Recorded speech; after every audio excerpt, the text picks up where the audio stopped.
آیت اللہ خمینی کا حکم ہے کہ عزاداری سنتی انداز سے ہوتی آئی ہے، سنتی انداز سے برقرار رہنی چاہیے۔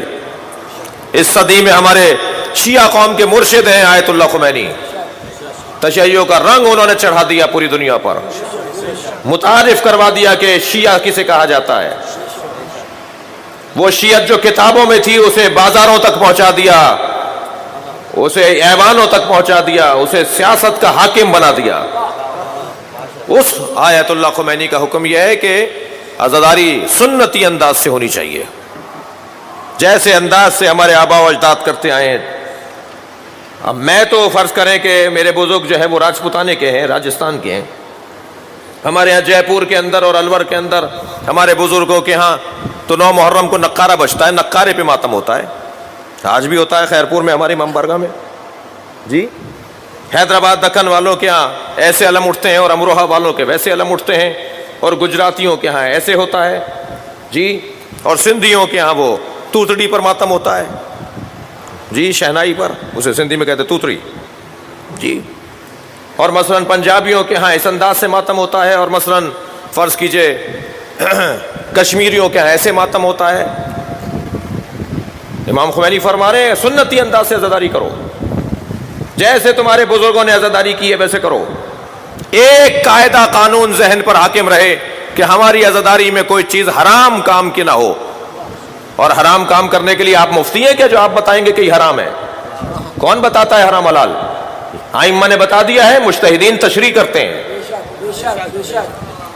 میں ایک اور بہت واضح سی بات کروں، کراچی کے اندر اب سے کچھ عرصے پہلے عید کے دن نماز عید پڑھنے کے بعد بعض لوگوں نے نماز عید کے بعد ماتم کیا اور کہا کہ امام حسین کا مولا علی کا 10واں ہے، ہم ماتم کریں گے۔ میں نے فتویٰ منگایا، میرے پاس آیت اللہ سیستانی کا بھی فتویٰ ہے، آیت اللہ خامنائی کا بھی فتویٰ ہے کہ عید کے دن نماز پڑھ کر عید مل کر اگر کوئی امام حسین کا مولا علی کا 10ویں کی نیت سے ماتم کرتا ہے تو کیسا ہے؟ دونوں مجتہدین نے کہا جائز ہے۔ کوئی ایک طبقہ ہے جو تقلید کرتا نہیں ہے، اسے تو پوچھنا ہی نہیں ہے مجتہد سے۔ جو تم تقلید کرتے ہو تم کیوں نہیں پوچھتے؟ جو تم تقلید کرتے ہو تم کیوں نہیں پوچھتے مجتہدین سے؟ خود مجتہد کیوں ہو جاتے ہو؟ کسی مجتہد نے منع نہیں کیا عید کے دن ماتم کرنے کو، لہذا میں نے اپنے علماء سے گزارش کی کہ برائے مہربانی قوم کے اندر ان باتوں کے اوپر اختلاف نہ ڈالیے۔ محترم بزرگوں سے میں نے ہاتھ جوڑ کر ایک فورم پر کہا یہ فتویٰ موجود ہے، وہ نماز پڑھ رہا ہے، نماز پڑھنے کے بعد اس نے گلے ملائے اور پھر آ کر ماتم کر رہا ہے، کیا پریشانی ہے آپ کو؟ اور فرما رہے لہذا ہمیں اپنے رویوں میں اعتدال لانے کی ضرورت ہے۔ یا تو کہہ دیجئے آپ خود مجتہد ہیں، آپ خود رضی اللہ تعالیٰ عنہ ہیں جی، کیا مانیے کہ آپ کسی کے مقلد ہیں؟ مقلد ہیں تو آپ نے پوچھا ان سے؟ نہیں عزیزان گرامی، ہمیں امام حسین کی عزاداری کو مذاق نہیں بنانا، دوسروں کے آگے مذاق نہیں بنوانا، اپنے احساسات اور جذبات کو قوم کے احساسات اور جذبات نہ بناؤ۔ ہم پابند ہیں، ہم نوکر ہیں، ہم غلام ہیں، ہم خادم ہیں، ہمارا کوئی مولا ہے یا نہیں؟ ہمارے مولا نے ہمیں کچھ بتایا یا نہیں بتایا؟ برائے مہربانی میں انتہائی مؤدبانہ اور پیار سے بات کر رہا ہوں، جس انداز سے سنتی انداز سے آپ کے اوپر چھوڑ دیا تو آپ سندھ میں جا کے لوگوں کے سر پھوڑیں گے، آپ پر چھوڑ دیا تو آپ پنجاب میں جا کے چاقو چلائیں گے، آپ پر اگر چھوڑ دیا تو آپ کراچی کے محلے محلے کے اندر سر پھوڑیں گے۔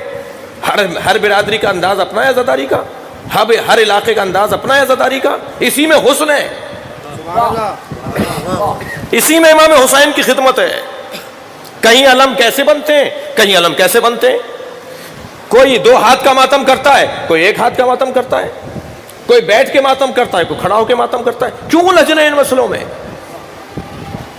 ہم ابھی کلاموں سے باہر نہیں نکل رہے، دنیا ہمیں کاٹنے کو تیار ہے، ہم ایک دوسرے کی گریبانوں میں ہاتھ ڈالنے سے باز نہیں آ رہے، دنیا ہمیں مارنے پر تیار ہے۔ خدا کے لیے میں اپنے جوانوں سے گزارش کروں گا مت کرو یہ حرکتیں، یا تو مانو کسی کو بڑا، اور اگر کوئی تمہارا بڑا نہیں ہے تو نصیحت سنو کہ اس قوم کا بڑا ہے صاحب العصر، اور امام کو رنجودہ نہ کرو، امام کے دکھوں میں اضافہ نہیں کرو، امام کے زخموں پر نمک نہیں ڈالو،